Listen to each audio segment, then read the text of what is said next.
It's been reported this week that the USA has offered Iran a 15-point ceasefire deal, which would have provided full sanctions relief to Iran if it gave up its nuclear program and agreed to stop funding its proxies across the region.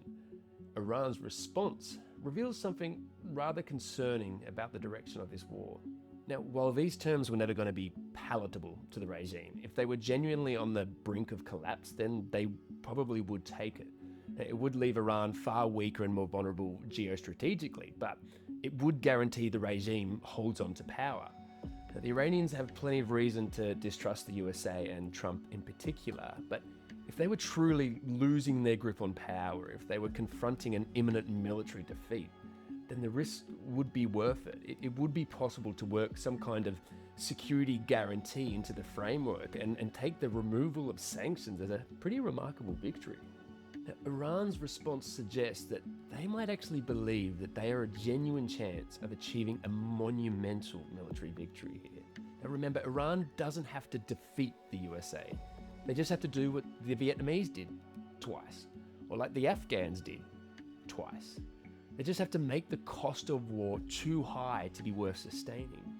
And if this is the case, then the world must confront a far more pertinent question. How much is Trump willing to pay with house money to save himself from inducing a national humiliation? Now, history is saturated with stories of empires that crumbled due to protracted and expensive foreign wars. And this one has been run by a president who bankrupted a casino. Make that 4 casinos. This is a guy that was willing to destroy US democracy rather than accept that he'd lost an election. Imagine what he'd do to avoid losing a legacy-defining war. Just look at who he has around him. Who are you expecting to rein him in? Is there anyone there with sufficient influence to actually change his mind at this point? Maybe this guy? Or this guy? The 2 men that he does seem to actually listen to. And 2 men that would be prepared to see the USA crumble if it meant saving their own nations. And if you listen to the rhetoric that leaves their mouths, it's fairly obvious that both men are convinced that the whole world is attempting to destroy them. Now, the only hope we have is that maybe this ceasefire deal isn't really being offered to the current regime hierarchy in Iran.